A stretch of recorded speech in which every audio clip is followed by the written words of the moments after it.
All righty. Good morning, everybody. Thank you so much. Thank you all for coming Check. here so early, bright and early. It seems like the heavens have opened up for our event here in Seattle after many gray days.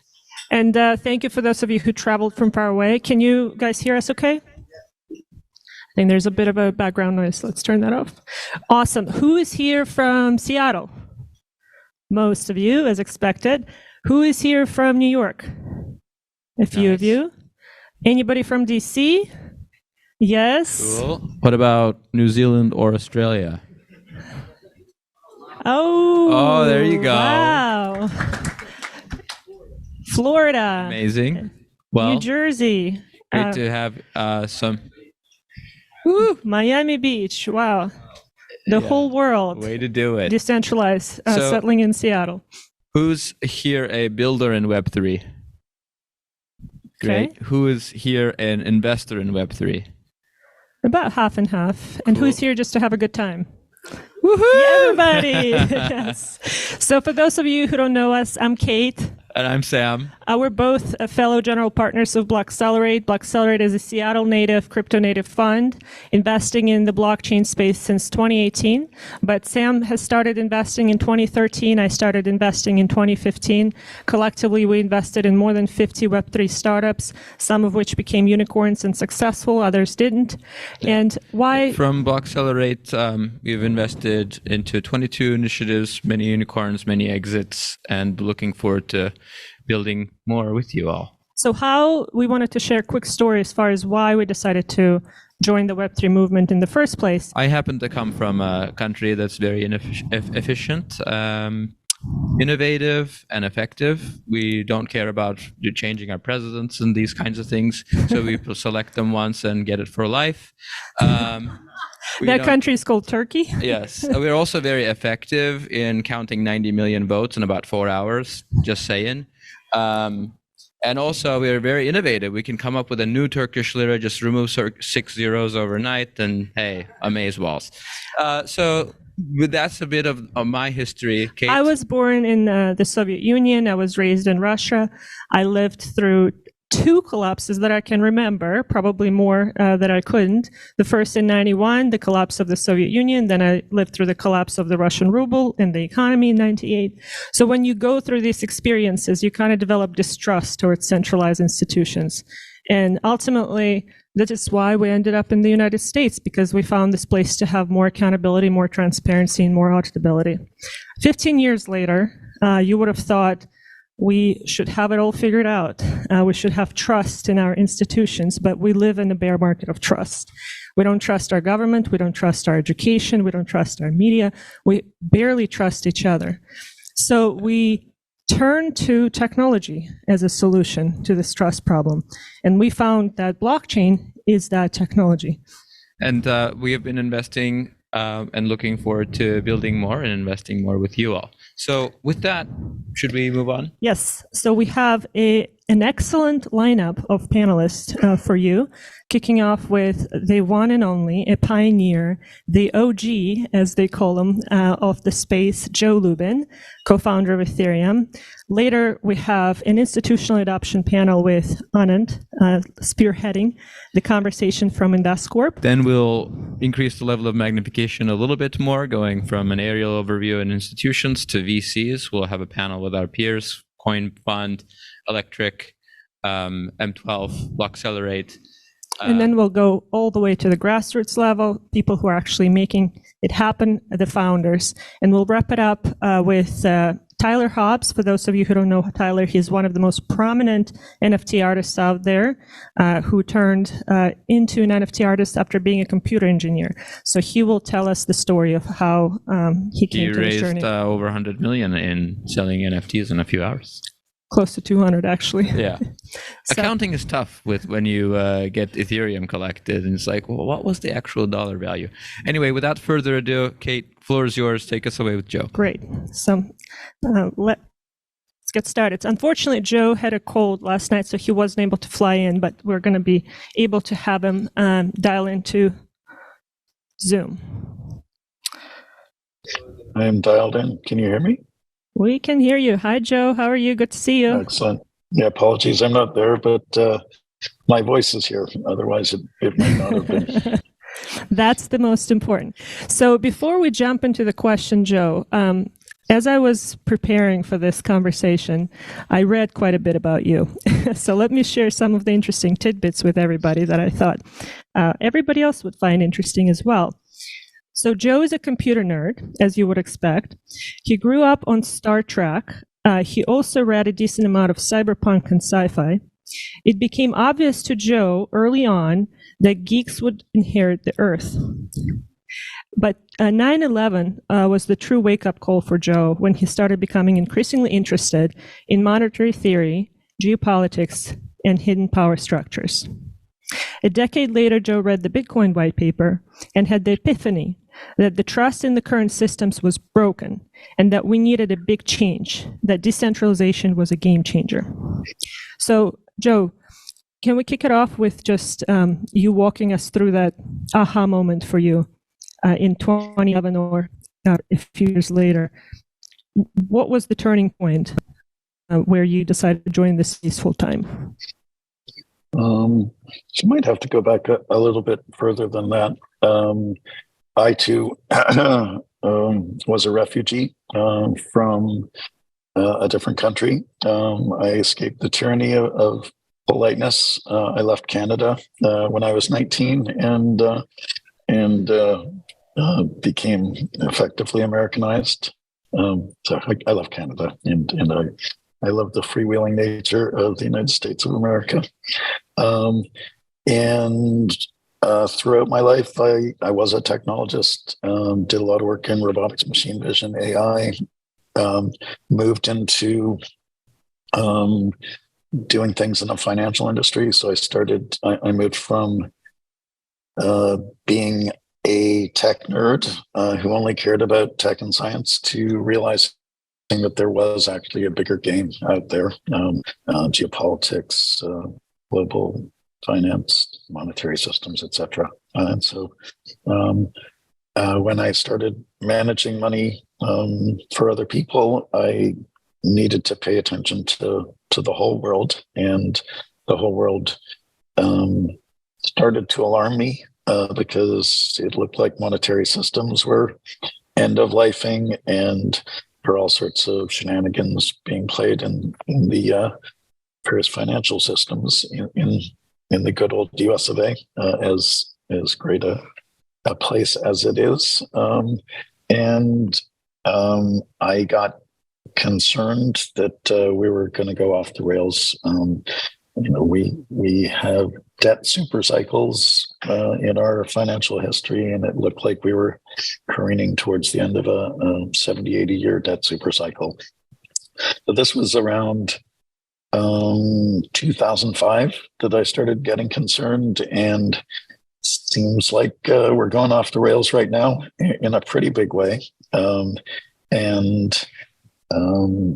When I read Satoshi's white paper in early 2011, it became clear to me that we might have a path out of this continuous cycle.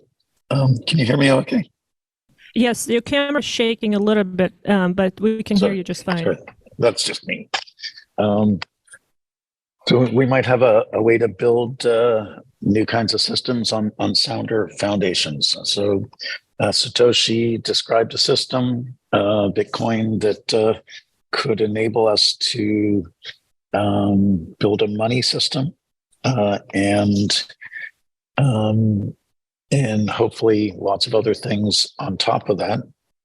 And the system would be different from previous systems in that everybody would be able to inspect it. Everybody would be able to see exactly what transactions happened, in what order, when they happened. And it would be economically prohibitive to try to change the data in that database if it was massively decentralized. Being able to, or making it impossible virtually to rewrite the history of a database is a really healthy thing, which we haven't had. essentially up to this point. Usually administrators or hackers or whatever can change the state of a database. So that was exciting. I jumped in and also felt that it was a very immature ecosystem, so I wasn't ready to build businesses. But when I met Vitalik in early 2014, he described a platform, Ethereum, that had all the benefits of the Bitcoin platform, and additionally enabled programmers, software developers, to use the constructs and the tools that they knew how to use to build alternative infrastructure much faster. So we could essentially get busy on building an alternate foundation for the world to build its systems. And what happened since then? We've obviously gone over a few cycles that we call crypto winters, crypto summers. There's been a few attempts. Some of the attempts panned out. Some of them were overly ambitious. How would you describe that evolution?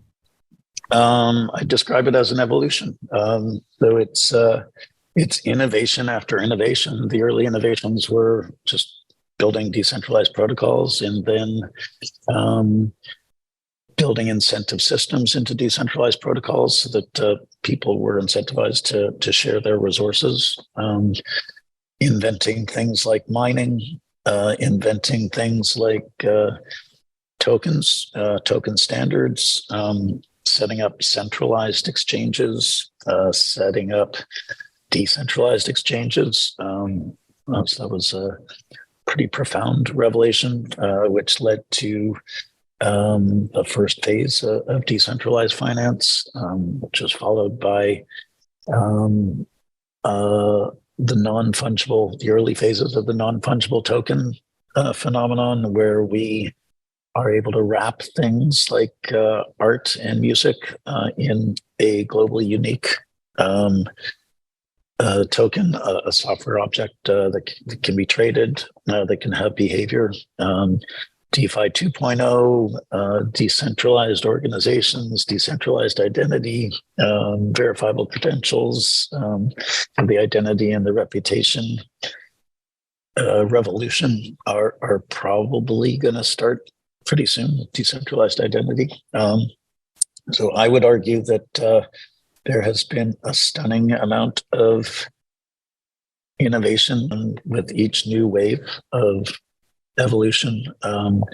Our economic cycles in our ecosystem don't progress based on nation state monetary policy.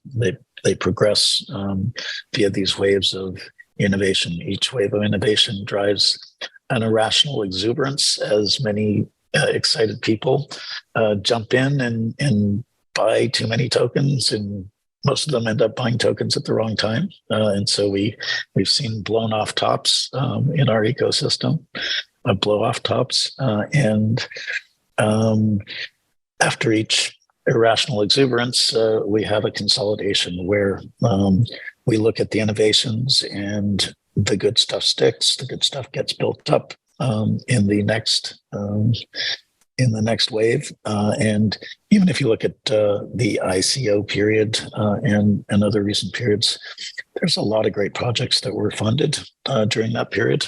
So similar to any other industry, I think, where you have a small percentage of relevant companies that survive and provide the bulk of their services to the world.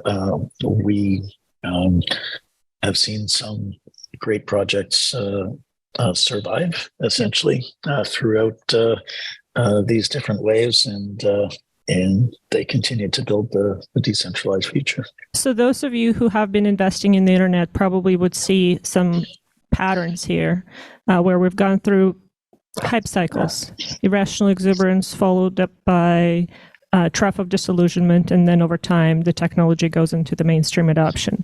So the term Web3, correct me if I'm wrong, Joe, but it actually emerged quite recently, only in the last few years. In the past we called it blockchain, crypto, now we call this Web3. And the idea is that Web3 is the future of the internet, where we had read-only web, which is Web 1, read and write web, which is Web 2, and now we have read, write, and own web, which is Web 3. So can you tell us, why do you think Web 3 is the future of the internet, and what specific problem it solves? So Web3 used to mean something like the semantic web. The first time I heard Web3 applied to our ecosystem was sitting around a table with Gavin Wood, another founder of the Ethereum protocol, and we started using it early on. It took a few years before it actually caught on. And now we see it very broadly used to sort of represent the different primitives that are available in Web3 for people to build on. I sometimes use it more generally to indicate the whole thing from protocols all the way up. So what is Web3? You can think of it as an upgrade in terms of the primitives it introduces to the web, Web 1, Web 2. Some people call it the Internet of Value. But it's much more than just an upgrade of primitives. It is essentially a more profound paradigm shift in how we will organize systems on the planet than any paradigm shift that I think humanity has experienced in thousands of years. So the upgrade part, the simpler part, is it introduces digital scarcity, enables us to tokenize things using digitally unique software objects. So tokenized money, tokenized identity, tokenized digital assets, tokenized real world assets. There are a lot of efficiencies to be gained from that. Decentralized protocols are much better, more transparent, more collaborative ways of getting things done. So you can still compete on decentralized protocols, but a lot of collaboration happens, which makes things better and more efficient. Decentralized organizations, or DAOs, are also a profound new construct in which many people can take different roles in an endeavor, instead of setting up a company which is generally in an adversarial relationship to its consumers. Setting up DAOs essentially enable people to be part of the collective that both offers the services and consumes the service. And we'll see there's a lot of innovation that still needs to happen in the world of DAOs. Governance is still complicated. So on the governance and decentralization, do you see decentralization as a kind of a bifurcation, or it's a spectrum where we're going to see different shades of decentralization across the ecosystem in the future, or is everything going to be decentralized? No, I think appropriate decentralization makes sense. So it really depends on the context that you're operating in. We in our ecosystem and we in our company Consensus have been progressively decentralizing, and so that introduces people to new concepts. It introduces people to taking more responsibility for their own assets. For instance, by storing their own assets in a non-custodial wallet, or custodying their own assets. In terms of, say, enterprise, you don't need to necessarily have a 200,000 validator network undergirding your business systems. What you can do is set up something that is sufficiently decentralized that maybe has your supply chain, your value chain, different actors who essentially need to trust you, who need to trust, but be able to verify exactly what's going on in that context. So it sounds like it's more of a spectrum versus... It's absolutely a spectrum, and you don't need to pay too much for security. You need to understand the threat vectors. You need to understand who needs to trust you, how you need to protect your network and the assets on your network, and you can at that point choose the appropriate substrate, whether it's a massive decentralized public network, and you can build something less decentralized on top of that, but that can still get the full security guarantee of that network, or you can make potentially cheaper choices. I think those choices may end up not being cheaper in the long run because it's looking like we're moving towards having infinite scalability on the public infrastructure pretty soon. So how did you make a decision internally while building Consensus?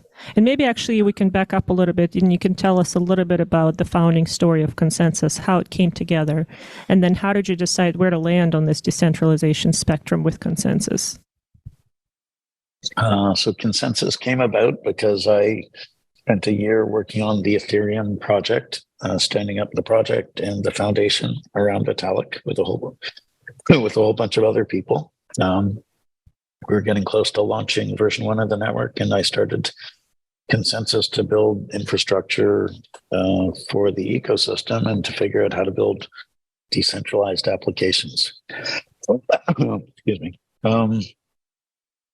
The first few years of Consensus were about educating people, fostering adoption, figuring out what kinds of applications would be interesting to build, realizing that, hey, we couldn't really efficiently build applications because we didn't have infrastructure and developer tooling. So we ended up building a bunch of the foundational infrastructure and developer tooling for the industry. And so those have been very successful projects for us. And I'll just give you a quick plug here. Consensus now has MetaMask, which has 30 million monthly active users, Truffle Developer Suite with 4.5 million downloads, 430K developers using Infura infrastructure tool, among a few other products. So it's really grown to become an ecosystem support company around Ethereum in the broader space. Not too bad. Yeah. So as we've evolved, the original company called Consensus Mesh has spun out many projects into companies, about 40 of those, made lots of investments, continues to operate, does work in the DAO space, and it manages its portfolio.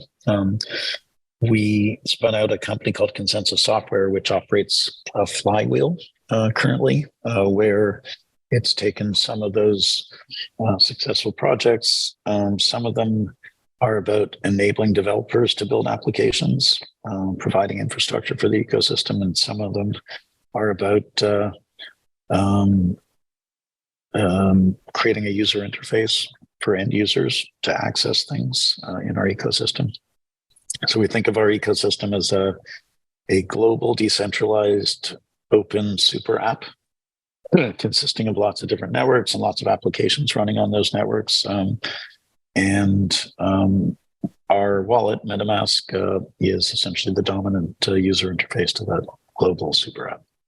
So the flywheel is more developers, more applications, more users. Great. We have quite a few builders here in the room today. They would like to know what were some of the existential challenges of building Consensus as a Web3 native firm that perhaps you didn't have when you would have built a Web2 firm? Well, initially there was nothing there. So there was no technology, there was no ecosystem, there were no developer tools. So bootstrapping it was challenging and fun. We bootstrapped it with a whole bunch of people who were excited about the idea, who were philosophically aligned. And we ran a ton of experiments.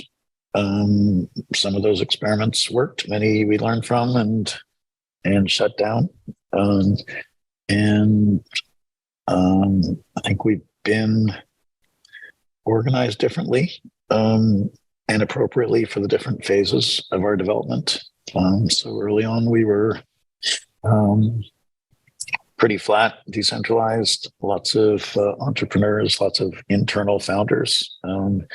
And currently the dominant company in our constellation of companies is very crisply organized. So we have an operating framework that doesn't look like a decentralized organization, but we do still operate philosophically similarly in that we like to have decision making where it is best resident, and that's in the roots of the organization to where the situated awareness is. We don't operate by top-down command and control. Nobody tells other people what to do, when, and how to do it. We do essentially take time to set context. We operate by influence. We write lots of narrative proposals and help people understand why we're doing things. That doesn't mean we don't have situations where somebody won't tell somebody else what to do. So if somebody's experienced and they've seen something before, they will certainly share that with somebody with less experience. And that's just fine. Hierarchy works, and it works well in a context of trust. And so we've done a good job creating an operating framework and team architectures or team topologies that enable us to have a lot of trust within our teams. And how many people do you have now? We're a little over 900. 900. So one of the 900. We did a quick survey of our participants. We had more than 100 participants apply, and we asked them, what is your most existential problem in the Web3 space? And number one actually came out to be finding product market fit. How would you define product market fit in Web3? So I guess it has evolved, and it will keep evolving in Web3. For us, it was very important to recognize early on that for certain things, you need security first. So for the wallet, you need security. For protocols, you need security. There are many companies in our ecosystem that think of decentralization as a marketing term rather than a core tenet or core philosophy. Ethereum ecosystem is assiduous about maximizing decentralization and maximizing security. If you get security right and you keep security right, then humans are good at engineering scalability, usability, and things like that. If you don't get that right and you focus on scalability early on, good luck. It's really hard to patch things up and make things fundamentally secure and decentralized. So we have focused on that with respect to the wallet, with respect to the Ethereum protocol, which we do a lot of work on. It was all about security, and performance is good and starting to move towards essentially infinite performance because we have done foundational things that enable us to build layer 2s and layer 3s so that the full security guarantee still applies, and we can add essentially like the internet. If we add new compute resources in the form of layer 2 networks, we're adding throughput, transactional throughput. In terms of Infura, it was essential to actually think about performance. Infura is secure, but what it really brought to the developer was performance, the ability to write applications that would query or write to the Ethereum database efficiently, so that the applications would work well and fast. And we've done a great job of being performant, getting performant and being performant over the years with a layer of abstraction above the blockchain that developer software can talk to. And given that, we are progressively decentralizing. So we are turning our Infura infrastructure, which basically enables software to read and write from the blockchain. We're enabling it to decentralized. First, we're federating it, and then we'll further decentralize it. And we have a scheme, an architecture that can retain the performance that we've achieved, even while we progressively decentralize that. So we have always been a decentralized protocols company and focus on decentralization. But for certain things, you can create constructs which make things more efficient and therefore enable you to achieve product market fit. And for other things, it's all about the security, and that's what has enabled us to achieve product market fit. It sounds like the products that I mentioned, the MetaMask, the Infura, as you mentioned, they have achieved product market fit where there's demand and inbound demand for those offerings. You don't have to go knock on doors and sell your product anymore. Everybody knows Yeah. about them. Yeah, absolutely. So they're very well utilized across the ecosystem. The next evolution for product market fit is turning these products into platforms in their own right, essentially decentralizing them and bringing others into governance, turning both into platforms where other software developers can add their components, add their offerings to essentially our products. So essentially becoming platforms on top of which developers can start building. Exactly. Great. Yeah. So let's move on to the topic of the evolving Web3 ecosystem. Who here knows Ethereum? Let's do raise of hands. Everybody knows Ethereum. So Ethereum, as everybody knows, evolved into this de facto winner of what we called layer one protocol. You can think of it as TCP/IP for crypto. Most of the development still happens on Ethereum, even though at this point, billions of dollars went into competitors of Ethereum. Ethereum has brought in the DeFi summer. Most of the DeFi applications, decentralized finance applications, are built on Ethereum. More than $200 billion worth of value was locked in the ecosystem. Then we had the NFT craze that propelled Ethereum dominance further. And then recently we've undergone the Ethereum upgrade, the merge. So what are some of the new primitives and new use cases that you think are now possible or will become possible in the next few years as Ethereum is scaling itself? So they're basic things like decentralized protocols. DeFi is a sort of set of primitives. DeFi consists of things like borrowing, lending, saving your money, achieving yield, aggregating different ways of achieving yield, trading, swapping tokens, making payments, insurance. There's the whole financial industry will be redesigned, hopefully sooner rather than later, because TradFi, traditional finance, and CeFi, essentially centralized companies that operate in our decentralized ecosystem, are occasionally botching things up, as some of you may be aware.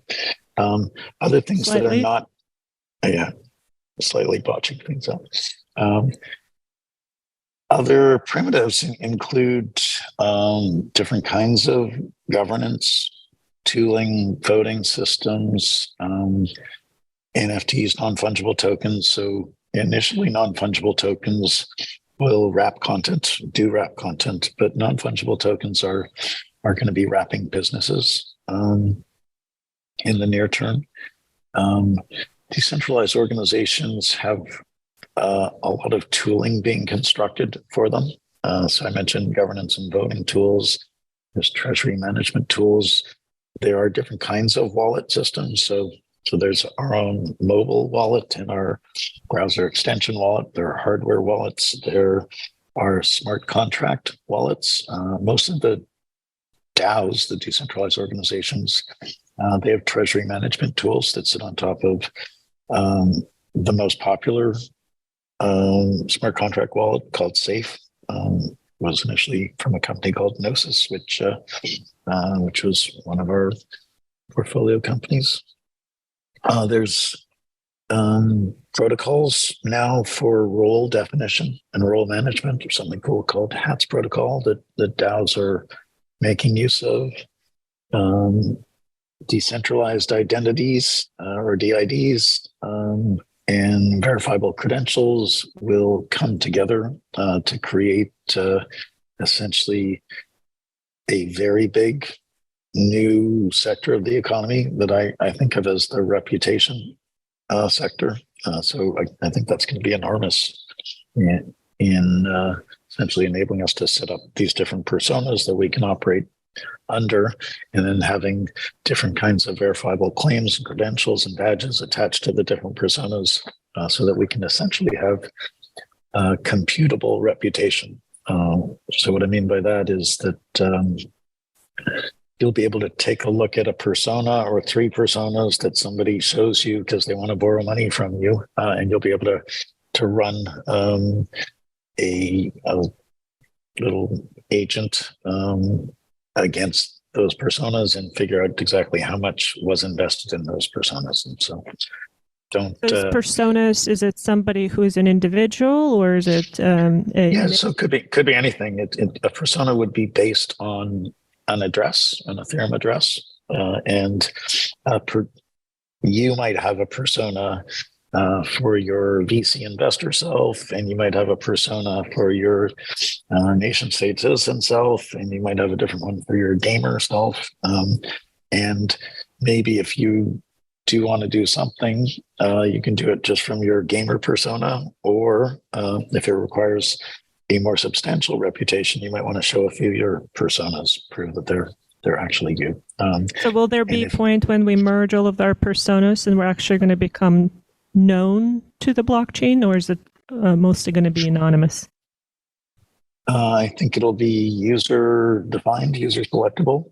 So if you want to interact with a traditional bank or with a lending protocol that wants to understand your financial reputation a little bit better, then it'll be up to you how much information you want to disclose, and you can disclose that information in a public way if you want, or in a more confidential way. I have a underrated, overrated section at the very end, and I'm going to ask you that question again, so let's save it. But what I would like to focus on is the idea of enterprise and institutional adoption. You mentioned that NFTs will become a tokenization tool, not just for art and assets, but also for businesses. Can you elaborate on that a little bit?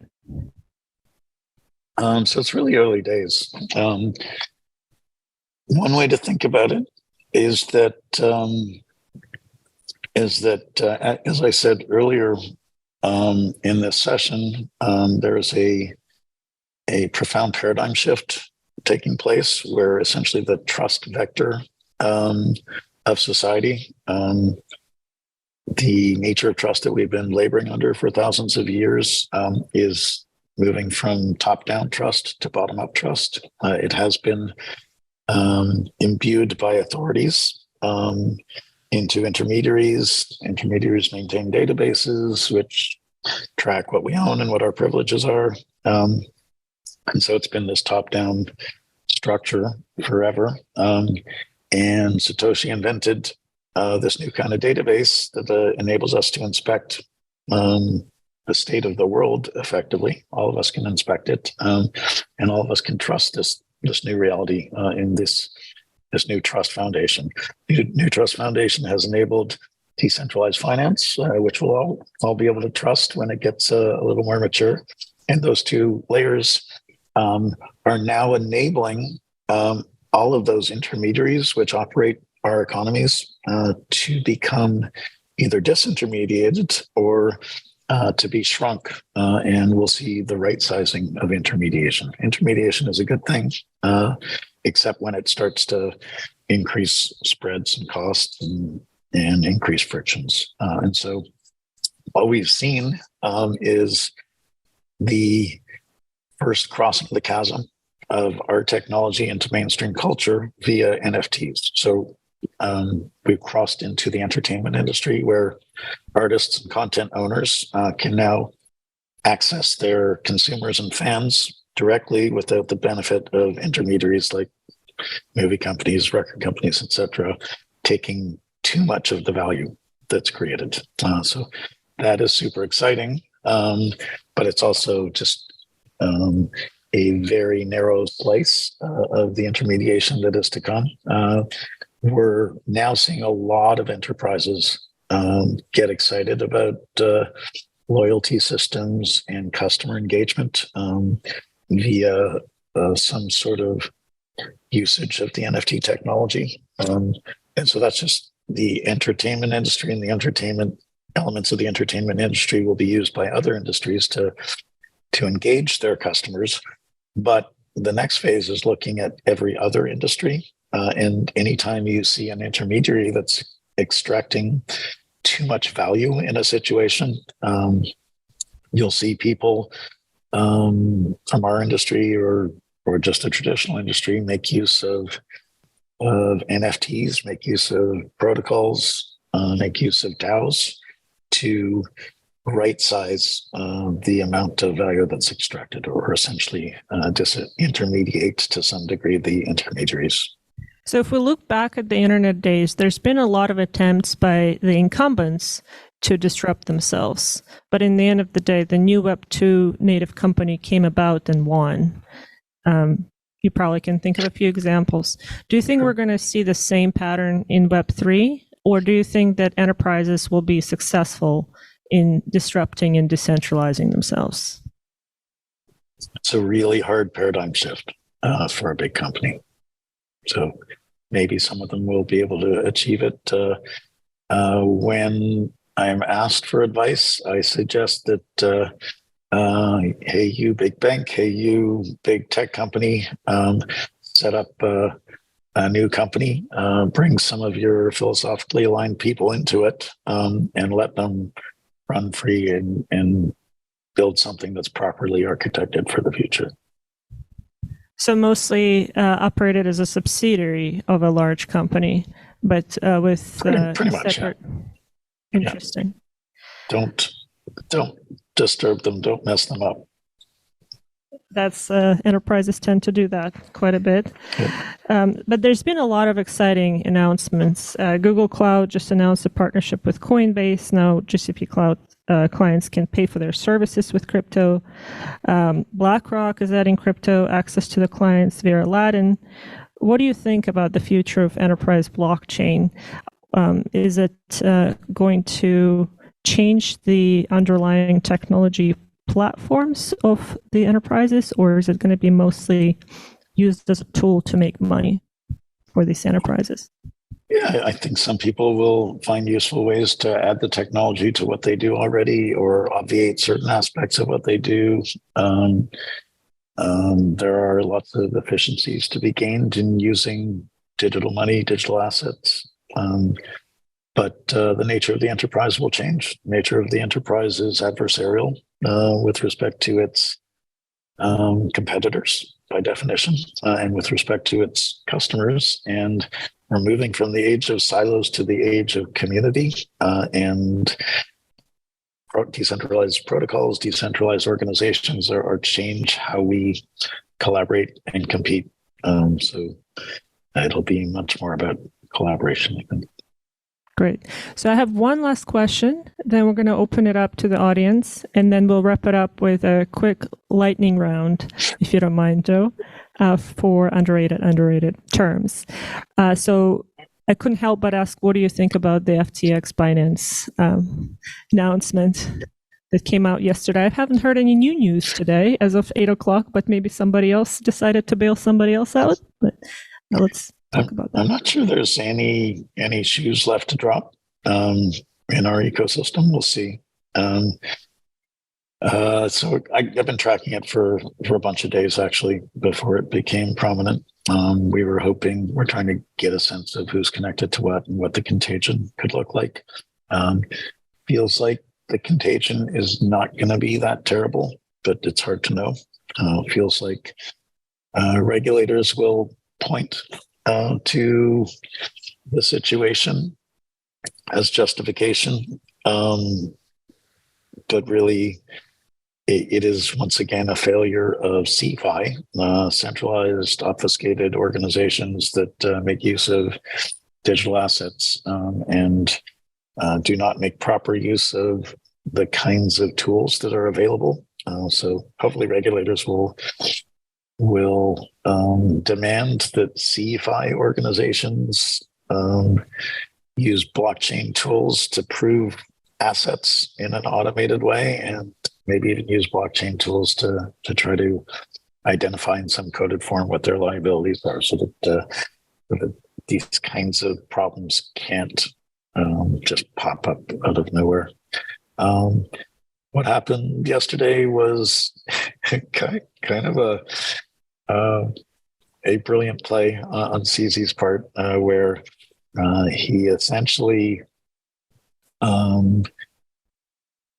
caused a bank run, and then he bought the bank for $1. And he hasn't bought the bank yet. He's now in a position where he can deeply diligence that bank and decide whether, in terms of winning goodwill, in terms of costs, whether he wants to take all of those customers, essentially. I think he's going to get all the customers anyway, but he likes to do grand gestures of goodwill towards customers. So my guess is that he will continue his swoop in and complete that transaction unless there's something really, really messy inside of FTX. And we had a series of cascading events that led to this point, starting with BlockFi going under and FTX saving BlockFi or acquiring it. Then we have FTX going under, Binance saving FTX. So who's going to bail out Binance? Yeah, so that's a good question. I've asked that. So first, yeah, I think they levered up too much. The error was they borrowed too much money. They used their own token as collateral, while adversaries had a whole lot of that token. So just an incredibly dumb move to create that's an unforced error, to create that sort of vulnerability.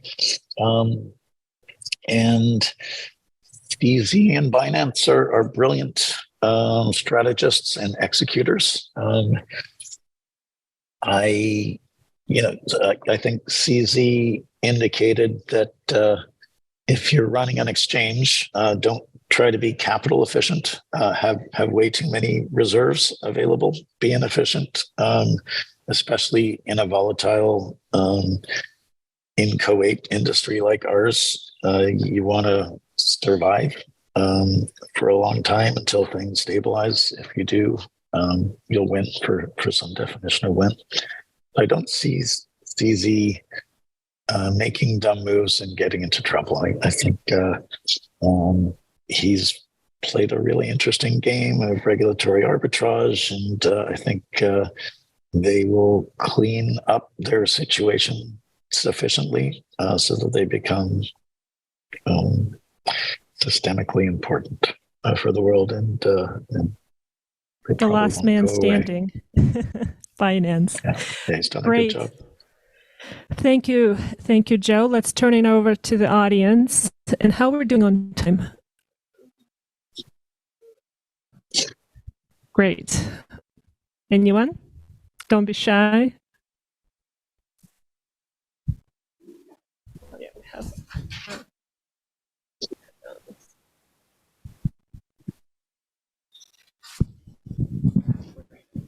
All right, I have a few questions. Is that cool? Yeah. I saw 3 hands. Sorry, quick question. What are your views on ed tech as a category? You didn't mention it in your previous comments around DApps. Yeah. I don't have a lot of insight into education technology. We've stood up a few DAOs, decentralized organizations, within Consensus, and we'll progressively decentralize and externalize those things. One of them is Consensus Academy, where we will incentivize people to learn. There's another quasi-primitive in the Web3 space that some people have called Learn to Earn, where we can incentivize people to learn stuff that are either good for them or that we'd like them to learn by giving them digital assets that they might care about.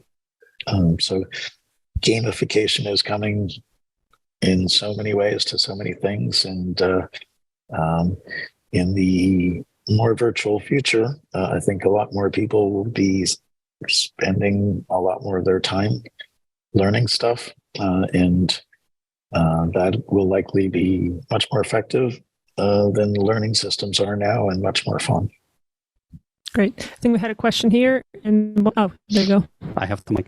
Thanks, Kate.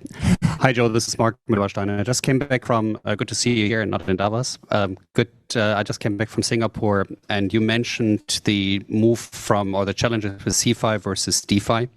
And I think there was some interesting announcement with JP Morgan and Circle and Paxos, where the government is supporting institutional adoption. What do you think the future of institutional adoption looks like? Future of institutional adoption varied. So certain kinds of institutions need to move slowly and prudently. Other kinds of institutions can be more aggressive. JP Morgan is a regulated financial institution, so they have to be super careful. That's a really cool project. We know very well the people who executed that project. It's real DeFi. They did some KYC. I believe they worked with a group out of Singapore related to Temasek. So those big institutions that you're talking about. Singapore is very innovative, more innovative than what many organizations in the US can be. So I think it's a great validation of the technology, and basically decentralized protocol technology is incredibly powerful, and different nation states have different political philosophies, and each will have to figure out what this technology should look like in their context. So Great. Exciting So stuff. one last minute. But it's also we like and they used quite a bit of permissionless technology, but pure permissionless isn't going to happen for organizations like that Immediately. Yeah. Great. So we're going to wrap it up. Unfortunately, we're out of time. Apologies, folks, who have other questions. Happy to take them later and pass them on to Joe. A quick lightning round. It should take 30 seconds. Joe, you have a way to answer a question as overrated or underrated with one word. Let's start with immutability. Misunderstood. Neither. Anonymity. It's misunderstood. People don't understand what that means in different contexts. There's no way I'm going to answer all these questions with one word. I'm not good at that. So you just did. Misunderstood works. Anonymity. But then I qualified it. Anonymity. Underrated. Underrated. Enterprise blockchain. Misunderstood. Evolving. SEC.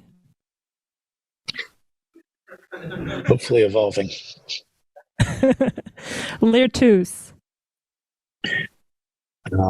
Underrated. Solana. I don't want to say anything mean.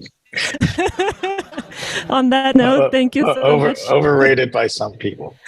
Let's give a round of applause to our special guest, Joe. Thank you so much for Thank you, joining Joe. us. It was a lot of fun, and Thanks, I'll talk Kate. to you in a few hours on the COSM stage. Thanks, Bye. everyone. Talk soon. Thanks for joining.